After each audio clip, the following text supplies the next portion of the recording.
Welcome to Take It from the Ironwoman. My name is Susanne Müller, your host and the Ironwoman. This podcast is about empowering yourself and others to make real changes in the world.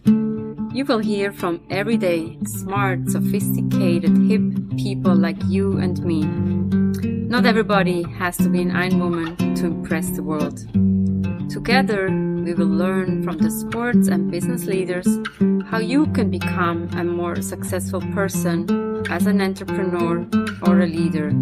It's one step at a time, one day at a time. Take your steps now. Take your big steps now. Join me on this journey to success. Take it from the Ironwoman. We only have special guests, and today we're honored to have Dawn Ringrose with us. I was a synchronized swimmer way back when. When I look at your background, excellence just stands out. And that serves you well. That sort of mindset serves you well personally and professionally. You're a marathon runner. You follow that same sort of plan to study act cycle. I was a synchronized swimmer way back when. I think where I got the bug in terms of this growth mindset, because I set my eyes on the prize. I knew that what I wanted to achieve over the years. I became a national synchronized swimming champion. After that, I paid it forward by coaching other swimmers. And it's no different professionally in the workplace. It's that same sort of mindset, always striving to be better and better and better.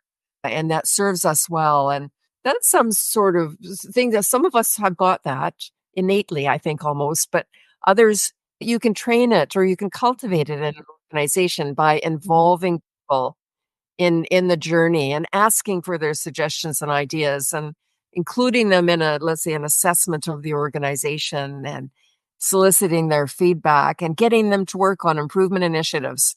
And when people are engaged and involved like that, this sort of thing becomes very much the way they operate too, the kind of mindset that they have. If they're not going to evolve in that direction, then they're probably going to leave the organization at some point.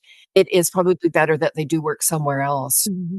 So now I'm very intrigued. Tell us a little bit more about the synchronized swimming. I always thought this would be something I would be interested in. And the more I follow it, the more I think this is so difficult. So tell us, how did you get into it? And tell us a little bit about that. We didn't hear that in your biography and the excellence. No, I don't talk about it very much, but I started off in competitive swimming. And then an aunt of mine was involved in synchronized swimming, and we went to see her, one of her shows. That's where when my parents thought, well, Dawn should give this a try and get involved in it. So I did. Over the course of the next, I think from the time I was about 8 to the time I was about 18, that's when I was doing synchronized swimming. You start off with maybe 3 practices a week or maybe a couple hours each practice, but you move yourself up when you're at a competitive level and you're becoming more world class, because we were probably the second rated in the world by the time I was all done. And we were swimming not only domestically, but internationally. And those last number of years that I was swimming, now we're up to 6 hours a day swimming, because you're working out in the morning with a competitive team for strength training. And then you're working out in the evening in synchronized swimming with the things that you do that are different. And that's the figures that you do. It's a lot like figure skating, but also the teamwork that you do if you're doing solos or duets or team routines. And then there's the dry land training too, that you might do with weights or ballet or practice, so that your timing is absolute precision. You make sure that when you listen to a piece of music, you know what you're doing on every beat of that music or every half beat of that music. So everybody, if you got 8 people in the water at one time, they're all doing exactly the same thing at the exact same time. It's as much as the degree to which you have your arm in the air, or where you are if you're upside down, where the height of the water is if you're upside down and you got your legs out of the water. It's very, very precise. And so there's an awful lot of work that goes into making sure that team performs well together, absolutely synchronized, and interpreting music well. So there's a creative aspect to it as well as choreographing routines to music and so forth. It was probably the one thing that really helped me in terms of human performance. And it gave me such a dedication to setting a goal and working towards a goal that stayed with me for the rest of my life. These things that we do when we're growing up are important in that respect because it helps us to develop certain aspects of ourself are indeed very helpful going forward. I ended up doing something entirely different, but it's that sort of thing has stayed with me. I credit that experience I had there for those kind of traits that I have now. It probably helped me in the business world. And did you perform solo, or you said at one point there were 8? I did solo, I did duet, and I had the team experience as well. A wonderful experience over time. I had some incredible coaches. I met some outstanding people that were part of synchronized swimming. And those were some relationships that are very treasured for me over time. And it also allowed me to travel and see new places and be in new environments that I might not otherwise have had a chance Where did you to go? experience. Most of what I did was in Canada in my early years, but then at the higher levels, I was swimming with teams that were doing international competitions. And so I would travel outside of the country. And what was very interesting is in my last year of swimming, I wanted to swim with a team in another city. And I was only 17 at the time. And I said to my parents, I'd really like to go swim with this team. It would probably be my last year of swimming. This is what I'd like to do because my teammates at the time were a bit older than I was and they were retiring. And I wanted to swim for one more year. And so my parents said, yes, you can go. You can go live in this other city. We'll support your efforts, pay for your apartment. You're going to have to look after yourself. We'll give you a budget and you're going to have to look after yourself. So at that age, I was 17. I was in an apartment. I was doing my last year of high school. And I had to make that budget last to pay for my rent, to buy my groceries, to make sure my own laundry got done and to feed myself. And I had to do all these things. But thankfully, the budget covered off, but I had to manage it well. That was a very good experience at that age. And now as a mother, I think about sending my child off at that age, at a young age, to go live on their own and do something like that. And I think, oh my goodness, that must have been hard on my parents to be able to do that and not worry about me all the time. But no, it all worked out really well. It was a fantastic opportunity. And I'm so glad I had that whole experience. It was not just the swimming experience, but it was you're in a new city and you're in a new high school and, you had to make all of this work. You had to survive all that change. And so it was good in the end. I met so many wonderful people. And that was probably the best thing about the entire experience, socially. And then in terms of my swimming career, I got a chance to achieve some things that I had set out to do. And I feel very grateful and fortunate to have been able to do that. That's an amazing journey that you went through. But I'm glad that we can talk sports and how that excellence and discipline in sports that translates. So now I understand why everything in your life is excellent. So when you look at that synchronous swimming, it's all about excellence. It looks so easy. Actually, I was listening to the commencement speech of Roger Federer that he just gave over the weekend. And he says, if it looks effortless, people said it looks effortless how he plays.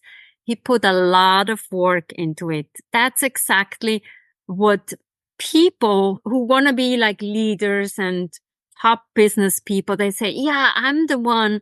But if I listen to you or Roger Federer, it's hard work. It's dedication. It's the discipline. And then people say like, what you can do, I can do too. I've said that to many people. People say, oh, you're on your marathons. I train hard. That's right. And I'm proud of it at the end. I get my medal and nobody can take that away from me. And I think this translates into the excellence in the work that we do, but also the work that we're proud of. That's right. Yes, because whether it's personally or professionally, we all have the things on our list that we would like to do, or the things that we would like to be good at, or the contribution that we would like to make, And you're absolutely right. If we set our mind to it and we work really hard, we can achieve great things. And to me, I don't know, achieving great things is doing what you love too. That to me is a real definition of success. Doing what you love. And so I think that doing what we love is often a combination of what we're pretty good at anyway and what we love to do. I have one final question. What kind of books are you reading or podcasts, or what is the inspiration for you to? I'm part of the ARC forum that's led by Jordan Peterson, and that's all about building a better world and more sustainable, better world of abundance. I'm very much interested in that and the sort of people with that mindset. And in terms of books that I've read lately, this will become as a surprise, but I've just read a book about the lost world of the Kalahari, and it's about the Bushmen. It's by Lawrence van der Post. And the reason I'm reading that book is indeed I am working with the Bushmen in Namibia. They're very interested in excellence and what they can do with that. And there's some other things that we're working on as well. So I wanted to know more about their culture. Mm-hmm. I wanted to really appreciate their history. And then another book is by Jody Wilson-Raybould. She's an Indigenous leader here in Canada that's an outstanding woman. And she wrote 2 books, Indian in the Cabinet, and that's all about when she served with the federal government, the challenges of that. And also she wrote a book called True Reconciliation, and that's through her eyes as an Indigenous person, what reconciliation really means. And then another book, because of this imbalance that I was talking about between government, business, and nonprofit, I was very motivated to read a book by Donald Savoie. And it's all about democracy in Canada and the disintegration of our institutions because government has grown so big over time and it's not functioning very well. I think that it's referred to as a whale that never sleeps, almost like a beached whale, big bloated beached whale. And there's another book, Best Things First by Bjorn Lomborg. He talks about, I think there's about 10 things that we could do in the world that would make a real difference. And it doesn't really cost as much as you would imagine to provide the return on investment by doing these 10 things. And I think that is a marvelous book because he's taken the cost-benefit analysis approach. If we do this, this is the difference that this will make. This is how much it's going to cost. He's really quantified all of this, done a lot of research out of the Copenhagen Institute that he's part of, but he's really taken a very quantitative and research approach to take a look at these things and select those 10 things that will really make a difference. I love reading about that sort of thing because it's all about, improvement. There's lots of room for improvement. We're doing some things well, but there's lots of room for improvement. And so I love to read what other people have to say and learn from that and find ways of contributing where I can. I'm learning so much from you. Thank you for sharing your experiences. What are you taking away from this episode? So much to learn, so much to read. And what are the 10 simplest things that we can do to make and change this world to become a better place? Take it from the Ironwoman. We have episodes every Monday. Come and join us, learn from others, and grow with others. And also, Take It From the Ironwoman is the book Global Business Coaching with Sports Parallels. Download it or get it in your local bookstore. Support local businesses and small businesses. Thank you for your support, and we'll see you next time. Bye-bye.